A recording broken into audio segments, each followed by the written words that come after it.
Good morning and welcome to a special Tuesday edition of The Great Outdoors with Doug. I'm Adam. This is Doug. How are you, my friend? I'm doing good. I think, the special Tuesday. I like the way you labeled that.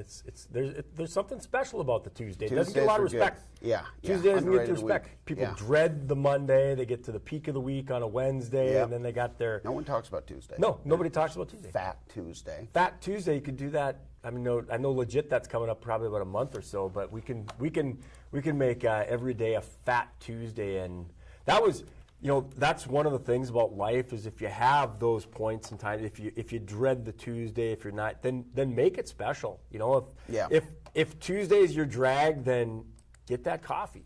Don't a Friday. Everybody does a Friday coffee. Oh, it's coming to the weekend. Let's get a coffee. How about you do your Friday coffee on Tuesday? And now you got something to look forward to on Tuesday. I did the Tuesday coffee. Did you really? Yeah. We have an excellent coffee maker here at work. Yeah, you do. But it makes ice too. It does, and water. Yeah. But I did swing by, grabbed a coffee on the way in, because I had a free coffee bonus. Even better. Smoke them if you got them. Even better. Yeah. Right. And so, but it is an underrated day. But yeah, normally we do this on Wednesdays. Right. I'll have some fun stuff to cover tomorrow night. Yeah, I'm looking forward to that. Yeah. I'm looking forward to that. Yeah, so we'll keep that secret for now, but some fun content that will be rolled out later in the week. Going to Grand Forks? Yes, going to Grand Forks. I won't say anything else. Yeah, should be super fun though.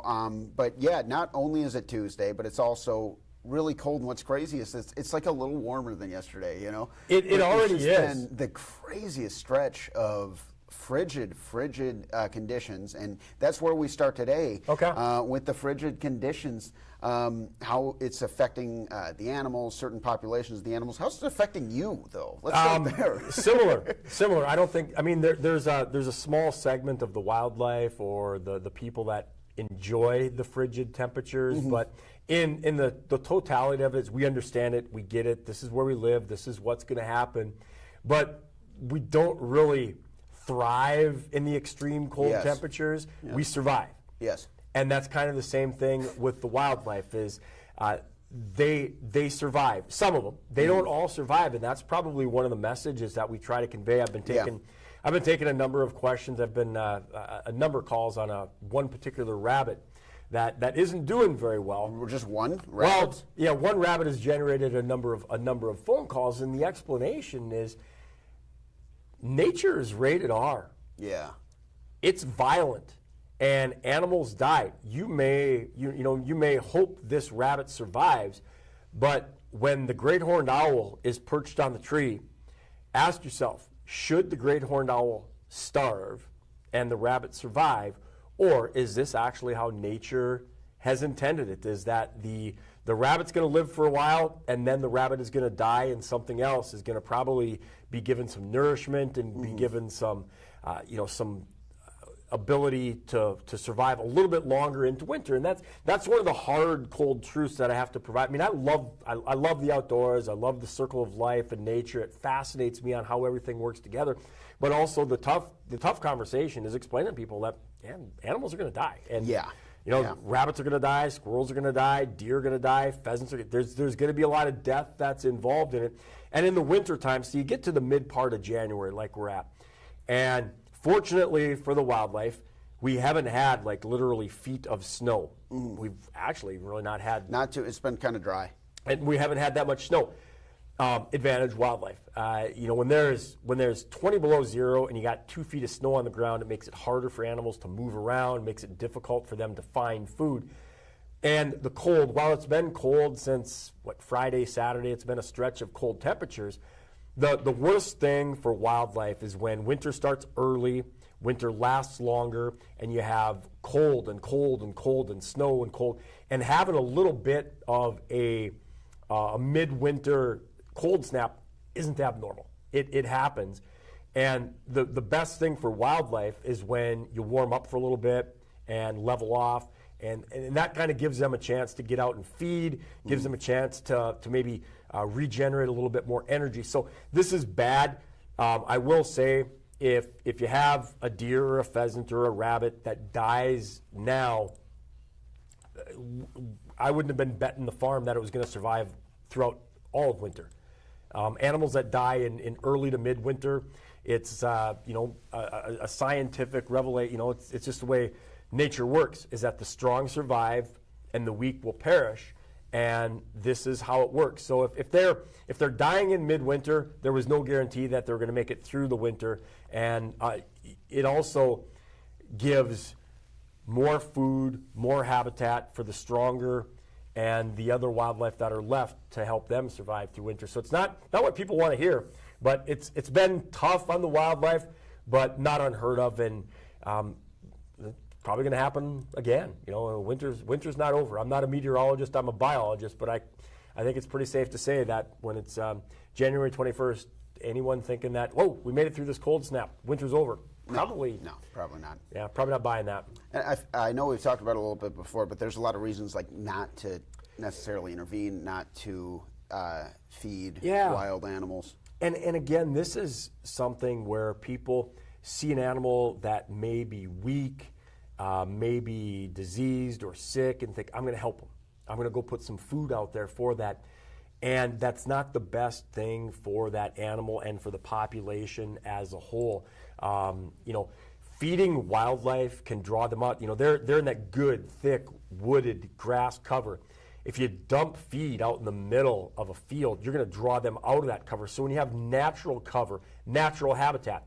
So if you really want to help wildlife, planning for the future, the old adage is you don't plant a tree for me, you plant it for the next generation. Sure.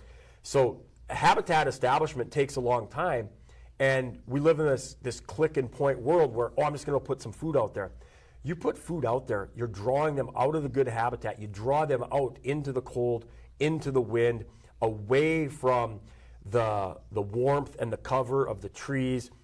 When you draw them out, you can also make them more susceptible to predators. I think we've probably all seen the movies where you get that animal out there and the next thing you know, you've got a predator that's chasing after it. It's advantaged predator when you take them out of their natural cover. So sometimes people are trying to help animals and unintentionally they're harming them.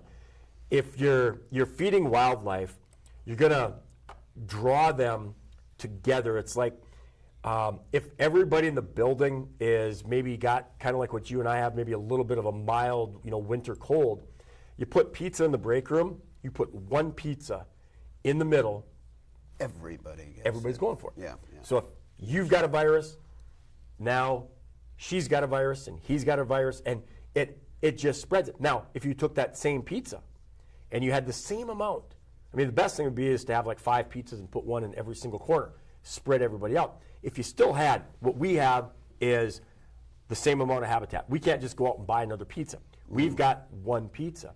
If you cut that pizza and then you have it spread out, you're doing better for those animals. You're keeping them from congregating, from unnaturally drawing them all into one place, where if they do have some kind of a virus or a sickness, it's going to be spread much more easily and rapidly when you congregate them in one specific area. So you're saying that the way to, I guess, approach the situation on a larger scale isn't necessarily like, I see a deer in the cold, I'm going to give it some grain. That's probably doing more harm than good. Yeah. But more so think about like the long-term strategies of how can I help be proactive about providing habitat. And the problem is, we live in a click and point world where let's fix it. Let's just dump some food out there. And it doesn't work that way. Some solutions take time. Right. This is almost like let's build a computer. If you think about it as click and point, let's fix it. Helping the wildlife is more like, okay, here's the problem. We've got the solution. The solution is habitat. The solution can take literally years to do. Some people plant food plots. That is not a bad, that's definitely much more helpful when you're planting food plots intentionally, leaving a few strips of corn out there. It does provide some food, and it keeps them spread out a little bit more naturally than just dumping some corn out there. Here's one of the other things. Now, I know that you have maybe not the size, but you got the speed, you got the quickness, and you got the smarts. You take that same scenario of putting that pizza in the break room, and you're going to have probably the big guy that's going to elbow everybody else out of the way. If it's a wildlife world, the big, the strong are going to go get it. They're not going to step back and say, we as humans, we say, oh, you know what, you missed breakfast, go ahead. You can have the first couple pieces. You can have my piece. I don't need that. The wildlife world doesn't work like that.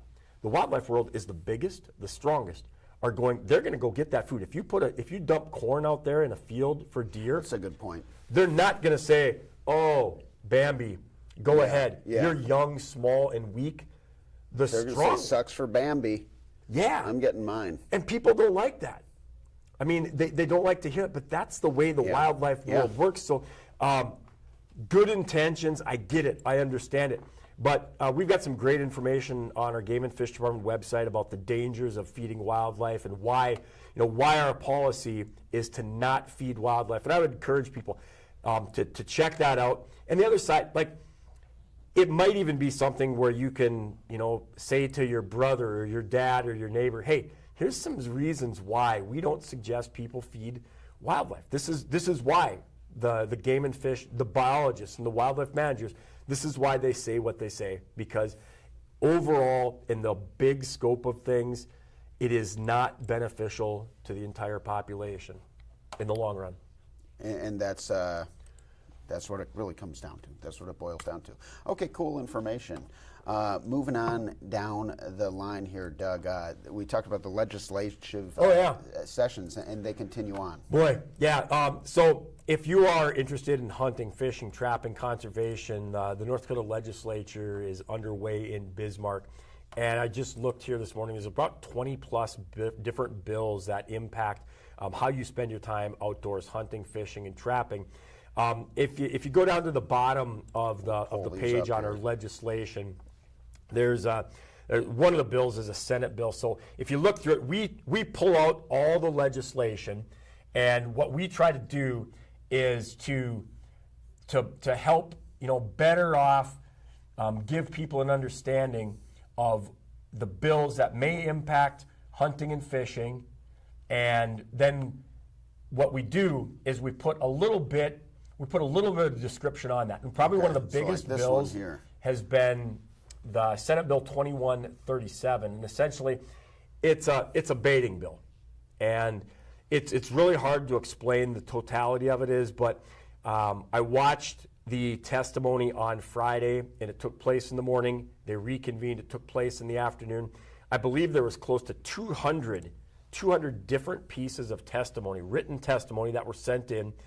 There was, probably a couple dozen different people that testified on this. And from Game and Fish, our job is not taking a specific side in support or against all bills. Now, there are some bills that we did provide scientifically based testimony on this bill, on this baiting bill. And then, so we provide the science, we provide the biology, and then we let the legislators determine. Yeah, you give them the facts, and then they do their job. Yeah. Okay. And so the job of the hunters, the anglers, and the citizens is, if it's something that you feel strongly enough, then you need to read up on it, to listen, and then contact your legislator and say, hey, I agree with what Game and Fish is saying on this. We'd like you to take a look at this closer. I'm Adam. I live in your district, and I just wanted to provide this for you. So there's about probably 20 different bills that I've seen right now. There might be more to come. There are some bills about allowing an individual to use a crossbow at the age of 75 or older. That's also in the Senate. So there's a variety of different bills, and there's bills to provide disabled veterans with a deer license to hunt any legal deer. So a lot of different bills, and I just can't encourage. We're so fortunate to live where we do, where a lot of times you're going to know your legislators. Your legislators are going to be responsive to you. So if you do feel strongly enough about a bill, to contact them and let them know. And if you've got questions about it, I appreciate you bringing that up, Adam, because on our website, instead of having to look through literally thousands of different bills that deal with anything, from health and human services, all this outdoor legislation is tracked on the Game and Fish Department website. We provide a little bit of a description of what the bill is, and then from there, when you click, like there's hot links on those bills. And there you can like look at just the ones that are active. Right, and then when you click, like if you want to find out, so if you go up to like our Game and Fish appropriations, if you click on the hot link over there, then that's going to take you to where you can see the different. So you can click on the different versions. You can actually read the bill, the exact Game and Fish department, administrative allocation and budget and everything else right within there. So it's very, very. I'm going to say it's user friendly because while it takes you some time to figure out where to click and what to click, it's all there. Yeah. It's all there. It's as transparent as you can be, and I just encourage people if they want to take a moment and review that. Are there any other big ones we should highlight or take a look at while we're at it? Or, it looks like a lot of these they're still active. Right. Only one I'm seeing has even been voted on yet. And I should mention that going back to that baiting bill, the one that has been drawing a lot of interest, the SB 2137. Okay, this one right here. Yeah. So that bill was heard in committee on Friday, and they took testimony, but in committee they did not vote on it. Okay. So there hasn't been any. The way it'll work is a committee will hear it, and they can vote on it. They can vote to support it. They can vote to against it, and then it can move forward after that. But I believe, from what I heard in that testimony, is they're going to reconvene on that bill again this week. I believe Thursday or Friday they'll reconvene. And I appreciate you keeping people up to date on that. But there has not been action other than testimony heard on the baiting bill. So that's the latest update that I have right there. Okay, very good. Well, I think you're doing just as much work, if not more, providing me some of the information and appropriate links. But it is very easy to find, gf.nd.gov/legislation. It literally takes you right there. Yeah, and if you go to if you go to the Game and Fish Department homepage, there'll be a hot link right on the front of the homepage of the Game and Fish Department. It'll say legislation. You just scroll down right there, right smack dab in the middle. You click on that. So literally just go to the home page. Yeah. Okay. Yep, it'll take you right to it. Yeah, that's good. Great that people can stay informed on that kind of stuff. I think that that's one of the first things that really stood out to me about the people who choose to live here, the people, because you mentioned the cold, right? Yeah. It's like anywhere you live, there's good and there's bad. It's you life. know? And, yeah, and one of the biggest selling points for someone to stay here or move here is it's a great place to be an outdoorsman. It really is. And so, so many people, I am sure, want to stay in the know on stuff like this. Yeah, no, and you're absolutely right. Is if you love the outdoors of North Dakota, hunting, fishing, trapping, conservation, anything outdoors, you kind of owe it to your hobbies. You owe it to your lifestyle of saying, okay, I'm going to keep abreast of this, and if there is something that's going to drastically change it, something that can make it better, I want to throw my support behind it and try to help out the process. And that's part of the responsibility of where you live and what you enjoy. Really not that much different than, if you're a member of a civic group or of a golf club or anything like that, when they're voting on things, when they're making decisions, if they're going to build a new clubhouse, well, hey, you got some skin in the game, so to speak. So your job is to stay informed and then to act on that. Well, there you go. Another cool thing to kind of stay up to date with is an important reminder that hunter education classes. You said the time is now. Yeah. So I'm going to go ahead and click into this. Have more. It looks like there's substantially more have opened up here. Yep. So again, just a refresher. They're all taught by volunteers all across North Dakota. And when classes are added, we put them on our website. So we've got classes in Lidgerwood, we've got classes in Lisbon, Grafton, Langdon, Marion, some classes around here. We've got classes in Bismarck. Now's the time to be looking for hunter education classes because they'll take place mostly from now until the end of the school year, so till the end of May. Okay. And you can subscribe on the Game and Fish Department website to get alerts. You can get text messages when classes are added, emails when classes are added, and there's a strong demand for it, and we encourage people to subscribe to those alerts. And then when they are, now would be the time to plan, say, hey, when there's a class that opens up, this is going to take priority. We're going to get signed up. We're going to get registered, And some of the other activities may have to take a back seat until we get hunter education taken care of. And I should also mention that if you have an interest in becoming a hunter education instructor, we'd love to add you to the group. We have 700 plus hunter education instructors in North Dakota. And if you live in a town like Page or Cavalier and you're thinking, man, I wish we had more hunter education classes, or Grand Forks or Fargo, consider becoming a hunter education instructor, and then you can add those classes. You can be that change. Are there any perks to doing that besides just getting to be a good? Yeah, we do give years of service awards to our volunteer instructors, and we have an annual banquet and ceremonies so. That there's that personal satisfaction. And you're not doing it for that. You're not like, I'm going to be a hunter instructor so I can get a steak dinner. If you're doing it for that, you're probably going to be disappointed. There's other ways to get a steak dinner. Right. I don't even know if it's steak. I shouldn't assume. Yeah, it's not chicken. But I shouldn't say that. I shouldn't say that. You got to find out. Yeah, right. You got to find. But we'd love to have people, if you're interested in becoming a hunter education. You don't have to be a teacher. You don't even have to be a hunter. We need people to help get kids registered. We need to help on test night. If you've got an interest in helping out, we'll find a spot for you, Adam. Very cool, very cool, very cool. Doug, anything else we want to dive into today? I think the thing that we'd say is, to get outdoors, to stay safe, to obey the rules. We've got a lot of winter left, and if you can, give those animals a little bit of space. They're out there, they're feeding, they're trying to gather some nutrients in this little break in the cold weather, and the best thing that you can do for them is to give them some space. No need to unnecessarily spook them, make them start using some of the energy. So yeah, it's a long winter. We're getting to the backside of January, and anything that we can do to help out the critters is what we're all here for. Excellent. Thank you, Doug. Always a pleasure, my friend. Have a great rest of your week. I think you're having a good Tuesday. I want you to have a good Wednesday, Thursday, Friday, Saturday, Sunday. Adam. And then come back and do it again the next week. Same to you, and more of it. Absolutely, my friend.